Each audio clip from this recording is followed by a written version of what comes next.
इस चैनल पर हम हर वीक एक चैप्टर भगवत गीता का अपलोड करते हैं, तो अगर आपने सब्सक्राइब नहीं किया तो कर दीजिए। अध्याय 4 दिव्य ज्ञान।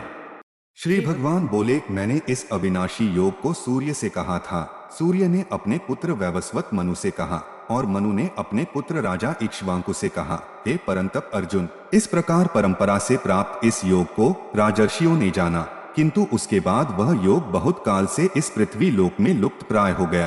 तू मेरा भक्त और प्रिय सखा है, इसलिए वही यह पुरातन योग आज मैंने तुझको कहा है, क्योंकि यह बड़ा ही उत्तम रहस्य है, अर्थात गुप्त रखने योग्य विषय है। अर्जुन बोले, आपका जन्म तो अर्वाचीन अभी हाल का है और सूर्य का जन्म बहुत पुराना है, अर्थात कल्प के आदि में हो चुका था। तब मैं इस बात को कैसे समझूं कि आप ही ने कल्प के आदि में सूर्य से यह योग कहा था। श्री भगवान बोले, हे परंतप अर्जुन, मेरे और तेरे बहुत से जन्म हो चुके हैं, उन सब को तू नहीं जानता, किंतु मैं जानता हूँ। मैं अजन्मा और अविनाशी स्वरूप होते हुए भी तथा समस्त प्राणियों का ईश्वर होते हुए भी अपनी प्रकृति को अधीन करके अपनी योग माया से प्रकट होता हूँ। हे भारत, जब जब धर्म की हानि और अधर्म की वृद्धि होती है, तब तब मैं अपने रूप को रचता हूँ, अर्थात साकार रूप से लोगों के सम्मुख प्रकट होता हूँ। साधु पुरुषों का उद्धार करने के लिए, पाप कर्म करने वालों का विनाश करने के लिए और धर्म की अच्छी तरह से स्थापना करने के लिए मैं युग युग में प्रकट हुआ करता हूँ।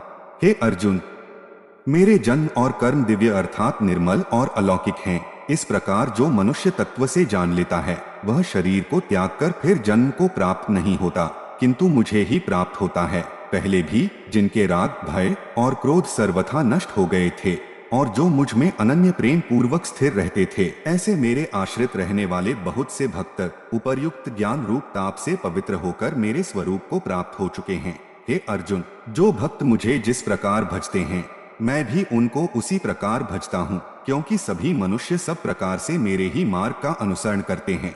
इस मनुष्य लोक में कर्मों के फल को चाहने वाले लोग देवताओं का पूजन किया करते हैं, क्योंकि उनको कर्मों से उत्पन्न होने वाली सिद्धि शीघ्र मिल जाती है। ब्राह्मण, क्षत्रिय, वैश्य और शूद्र, इन 4 वर्णों का समूह गुण और कर्मों के विभाग पूर्वक मेरे द्वारा रचा गया है। इस प्रकार उस सृष्टि रचनादि कर्म का कर्ता होने पर भी मुझ अविनाशी परमेश्वर को तू वास्तव में अकर्ता ही जान। कर्मों के फल में मेरी स्पृहा नहीं है, इसलिए मुझे कर्म लिप्त नहीं करते। इस प्रकार जो मुझे तत्व से जान लेता है, वह भी कर्मों से नहीं बंधता।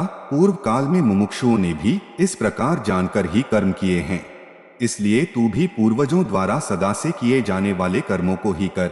कर्म क्या है और अकर्म क्या है, इस प्रकार इसका निर्णय करने में बुद्धिमान पुरुष भी मोहित हो जाते हैं। इसलिए वह कर्म तत्व मैं तुझे भली भांति समझा कर कहूँगा, जिसे जानकर तू अशुभ से अर्थात कर्म बंधन से मुक्त हो जाएगा। कर्म का स्वरूप भी जानना चाहिए और अकर्म का स्वरूप भी जानना चाहिए तथा विकर्म का स्वरूप भी जानना चाहिए, क्योंकि कर्म की गति गहन है। जो मनुष्य कर्म में अकर्म देखता है और जो अकर्म में कर्म देखता है, वह मनुष्यों में बुद्धिमान है और वह योगी समस्त कर्मों को करने वाला है, जिसके संपूर्ण शास्त्र सम्मत कर्म बिना कामना और संकल्प के होते हैं तथा जिसके समस्त कर्म ज्ञान रूप अग्नि के द्वारा भस्म हो गए हैं। उस महापुरुष को ज्ञानी जन भी पंडित कहते हैं। जो पुरुष समस्त कर्मों में और उनके फल में आसक्ति का सर्वथा त्याग करके संसार के आश्रय से रहित हो गया है और परमात्मा में नित्य तृप्त है, वह कर्मों में भली भांति बरतता हुआ भी वास्तव में कुछ भी नहीं करता, जिसका अंतःकरण और इंद्रियों के सहित शरीर जीता हुआ है और जिसने समस्त भोगों की सामग्री का परित्याग कर दिया है, ऐसा आशा रहित पुरुष केवल शरीर संबंधी कर्म करता हुआ भी पापों को नहीं प्राप्त होता। जो बिना इच्छा के अपने आप प्राप्त हुए पदार्थ में सदा संतुष्ट रहता है, जिसमें ईर्ष्या का सर्वथा अभाव हो गया है, जो हर्ष शोक आदि बंधुओं से सर्वथा अतीत हो गया है, ऐसा सिद्धि और असिद्धि में सम रहने वाला कर्मयोगी कर्म करता हुआ भी उनसे नहीं बंधता, जिसकी आसक्ति सर्वथा नष्ट हो गई है, जो देहाभिमान और ममता से रहित हो गया है, जिसका चित्त निरंतर परमात्मा के ज्ञान में स्थित रहता है। ऐसा केवल यज्ञ संपादन के लिए कर्म करने वाले मनुष्य के संपूर्ण कर्म भली भांति विलीन हो जाते हैं। जिस यज्ञ में अर्पण अर्थात स्त्रुवा आदि भी ब्रह्मा है और हवन किए जाने योग्य द्रव्य भी ब्रह्मा है, तथा ब्रह्मरूप कर्ता के द्वारा ब्रह्मरूप अग्नि में आहुति देना रूप क्रिया भी ब्रह्मा है। उस ब्रह्मा कर्म में स्थित रहने वाले योगी द्वारा प्राप्त किए जाने योग्य फल भी ब्रह्मा ही है। दूसरे योगी जन देवताओं के पूजन रूप यज्ञ का ही भली भांति अनुष्ठान किया करते हैं और अन्य योगी जन पर ब्रह्मा परमात्मा रूप अग्नि में अभेद दर्शन रूप यज्ञ के द्वारा ही आत्मरूप यज्ञ का हवन किया करते हैं। दूसरे योगी जन इंद्रियों की संपूर्ण क्रियाओं को और प्राणों की समस्त क्रियाओं को ज्ञान से प्रकाशित आत्म संयम योग रूप अग्नि में हवन किया करते हैं। कई पुरुष द्रव्य संबंधी यज्ञ करने वाले हैं, कितने ही तपस्या रूप यज्ञ करने वाले हैं तथा दूसरे कितने ही योग रूप यज्ञ करने वाले हैं। कितने ही अहिंसादी तीक्ष्ण व्रतों से युक्त यत्नशील पुरुष स्वाध्याय रूप ज्ञान यज्ञ करने वाले हैं। ये दूसरे कितने ही योगी जन अपान वायु में प्राणवायु को हवन करते हैं। वैसे ही अन्य योगी जन प्राणवायु में अपान वायु को हवन करते हैं तथा अन्य कितने ही नियमित आहार करने वाले प्राणायाम परायण पुरुष प्राण और अपान की गति को रोककर प्राणों को प्राणों में ही हवन किया करते हैं। ये सभी साधक यज्ञों द्वारा पापों का नाश कर देने वाले और यज्ञों को जानने वाले हैं। हे कुरुश्रेष्ठ अर्जुन, यज्ञ से बचे हुए अमृत का अनुभव करने वाले योगी जन सनातन परब्रह्म परमात्मा को प्राप्त होते हैं और यज्ञ न करने वाले पुरुष के लिए तो यह मनुष्य लोक भी सुखदायक नहीं है, फिर परलोक कैसे सुखदायक हो सकता है। इसी प्रकार और भी बहुत तरह के यज्ञ वेद की वाणी में विस्तार से कहे गए हैं। उन सब को तू मन इंद्रिय और शरीर की क्रिया द्वारा संपन्न होने वाले जान। इस प्रकार तत्व से जानकर उनके अनुष्ठान द्वारा तू कर्म बंधन से सर्वथा मुक्त हो जाएगा।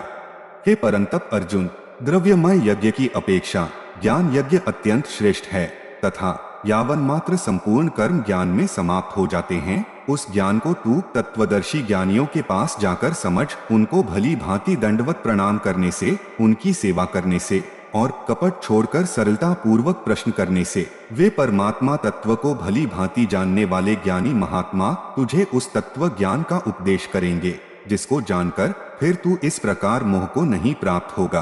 तथा हे अर्जुन, जिस ज्ञान के द्वारा तू संपूर्ण भूतों को शेष भाव से पहले अपने में और पीछे मुझ सच्चिदानंद धन परमात्मा में देखेगा, यदि तू अन्य सब पापियों से भी अधिक पाप करने वाला है तो भी तू ज्ञान रूप नौका द्वारा संदेह संपूर्ण पाप समुद्र से भली भांति तर जाएगा।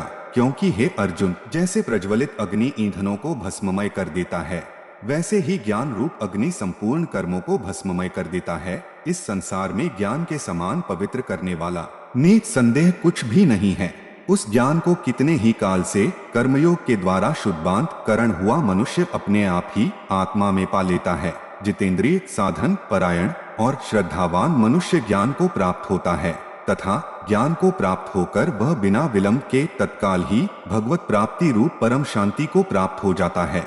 विवेकहीन और श्रद्धारहित संशयुक्त मनुष्य परमार्थ से अवश्य भ्रष्ट हो जाता है। ऐसे संशयुक्त मनुष्य के लिए न यह लोक है, न परलोक है और न सुख ही है।